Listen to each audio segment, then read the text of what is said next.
we're gonna be working on the 86 today. So I just had to charge the battery on this thing. I'm trying to get this thing prepped to move down to my house. Basically, last time that I had the transmission out of this car, I went ahead and replaced the input shaft seal, and I replaced the input shaft housing gasket. Now normally that gasket is a paper gasket, but I didn't have it, so I RTV'd it.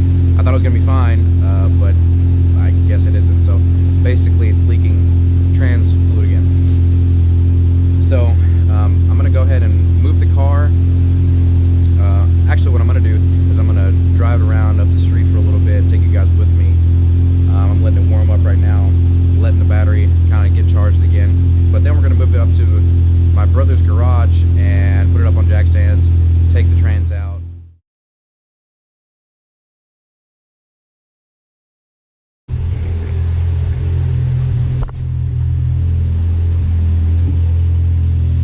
What's up, baby?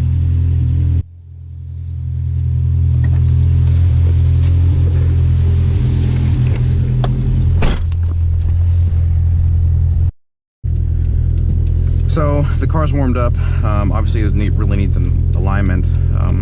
The steering wheel's off center pretty bad. But the car's warmed up. We're basically just taking it out for a spin. I haven't driven this car in probably 3 weeks, a month maybe. But we're just gonna give this thing a quick spin. Quick second gear pull here and see what happens.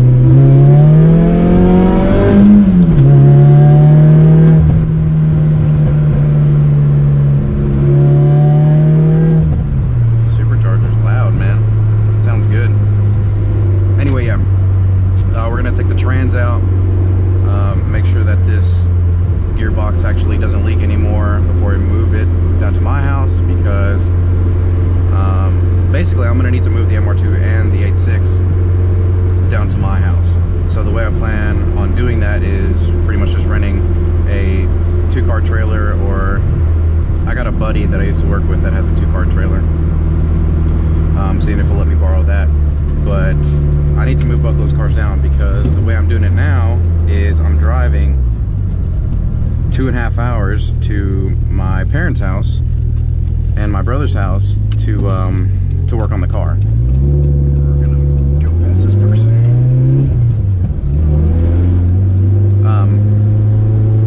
So yeah, I'm driving 2.5 hours to come and work on the car.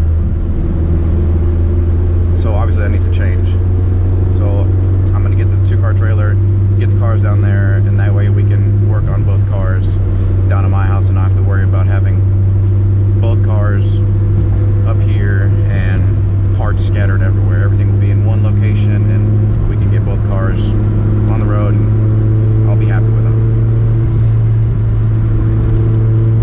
I'm gonna do an overview of the car itself, what all it has done to it, give you guys a rundown on it. So basically it's a 1985 Toyota Corolla AE86.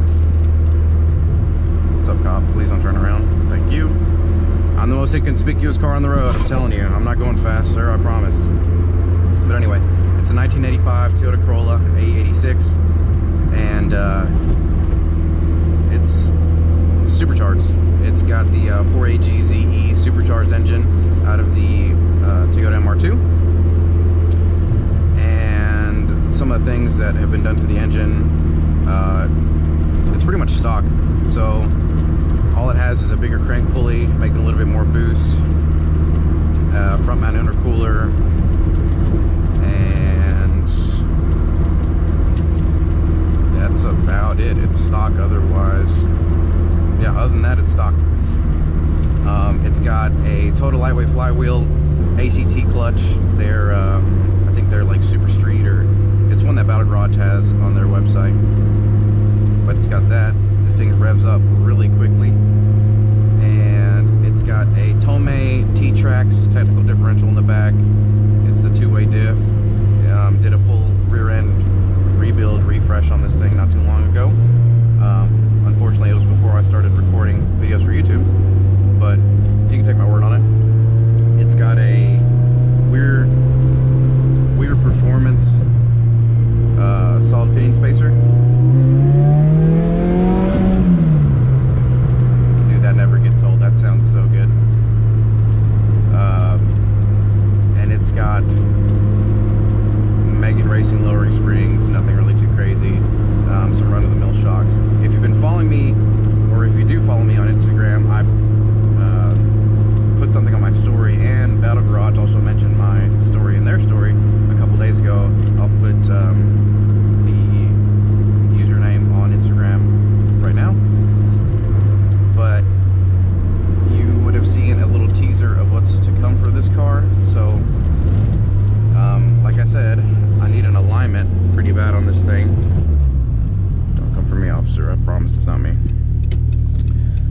said, I need an alignment really bad, so if that gives you any hint of what I'm about to do to this thing.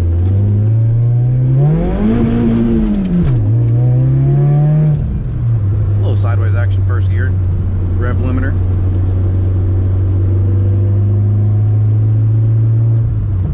So if that gives you any type of hint about what I'm about to do to the suspension, then there you go.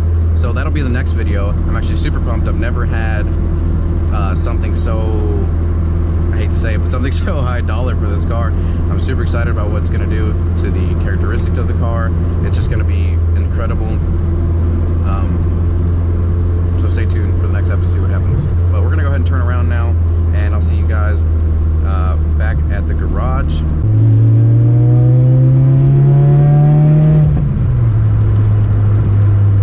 That sound never gets old, man. Needs a turbo though. It needs to be quicker. But I just want to drive this thing right now. This thing's been down for the count for so long. I just want to enjoy the car in the current stage that it's at. Do little upgrades here and there, yeah, but I just am in love with this thing.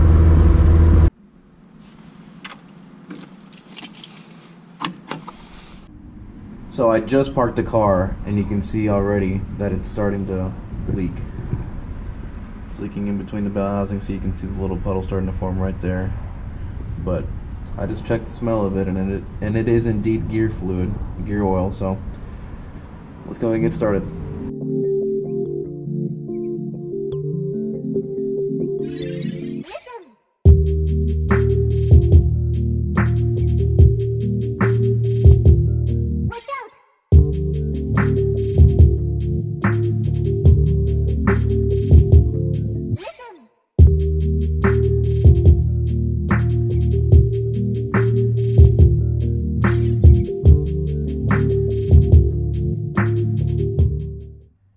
So now we're underneath the car.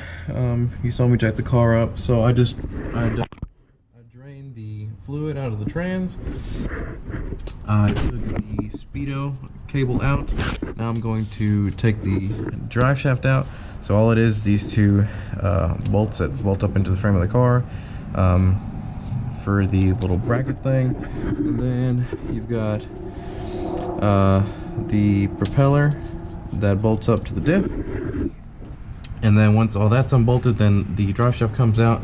And then for the trans itself, it's these four on the cross member.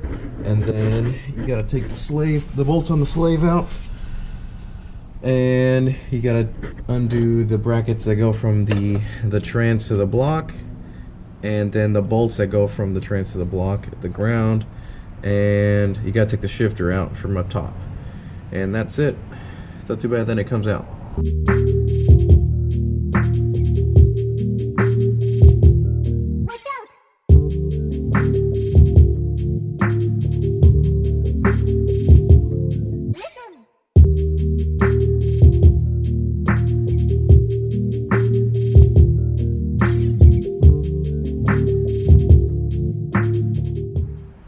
Alright, so as you just saw, I got the drive shaft out. Now we're going to go up top and take the shifter out.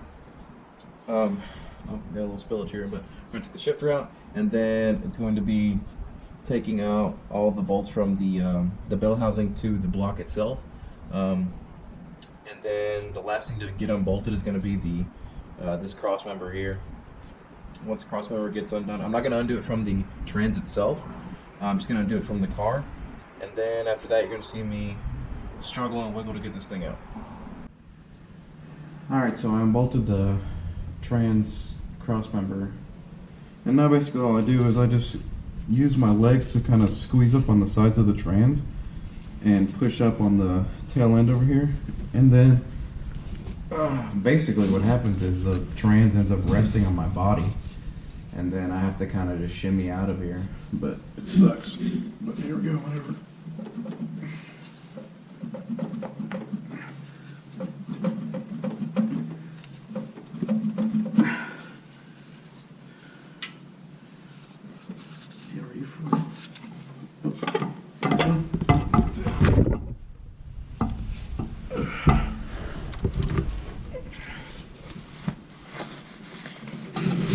then I just kind of rest it on the ground. And then let it just kind of fall down on the ground. And then I shimmy out, and then I get the trans out.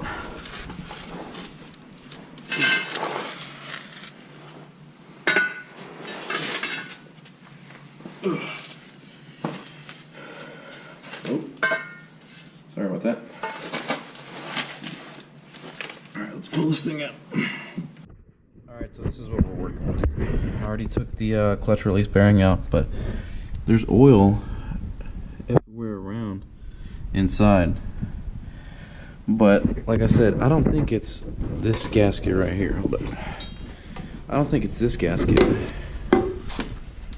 The one that separates the bell housing from the rest of the transmission, the housing, like the casing. I really think it's this one. I'm gonna take this little input shaft housing out because this is what I was talking about. This is what I RTV'd right here. I have the paper gasket for it now, but I think that's the culprit, man. That or the seal inside, but the seal in here is new. But hell, you never know. So let's go ahead and take this all apart. Alright, so I put the little paper gasket over the on the housing, then I slipped the housing over it, over the input shaft, and I snugged the bolts up. So then I was going to use the torque wrench to torque these down to 13 foot-pounds in the whole lot. So I was going to do it in a diagonal pattern, so I torqued this one down 13. Okay, cool. Go to the next one, and I felt it slip. So I was like, oh no. So I thought that I broke off the bolt into the transmission bell housing, but what ended up happening is I ended up cracking the input housing, the input shaft housing. So if you see right here, I don't know if I can catch on here, right there, you can see there's a crack diagonally across this. So if you look at it head on, straight on, this ends up curving upwards. So I don't know if I'm going to be able to catch that on camera, but this ended up curving upwards, almost parabolic in shape. So that being said, it has a chance for it to leak because it's not going to be a flat surface on a flat surface. You're going to have this opening up.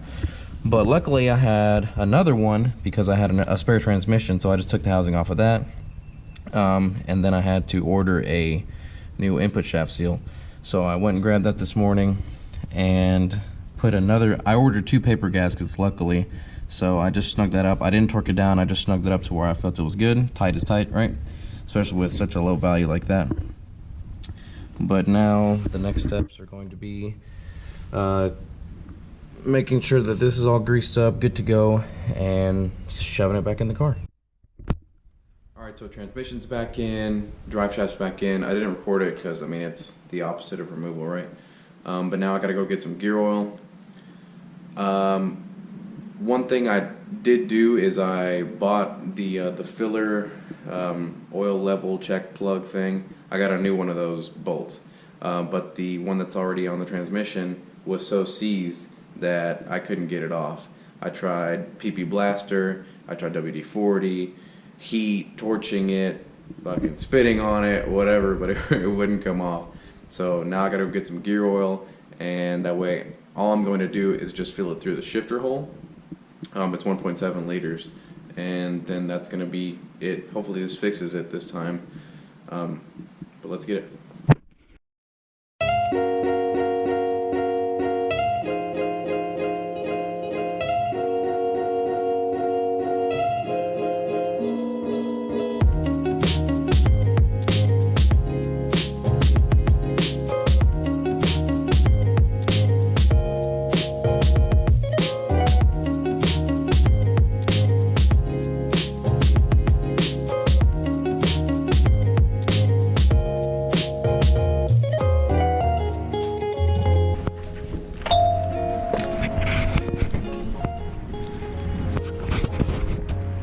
We secured the bag, boys.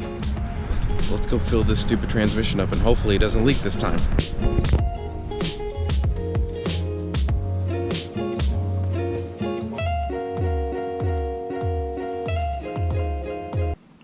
Alright everybody, day 86 is back on the ground. She's topped up, she's oiled up, she's ready to rip. So thanks for watching. Be sure to like, comment, and subscribe to follow both the journey of the 86 and the MR2. I've got some cool Toyota stuff coming your way. Thanks.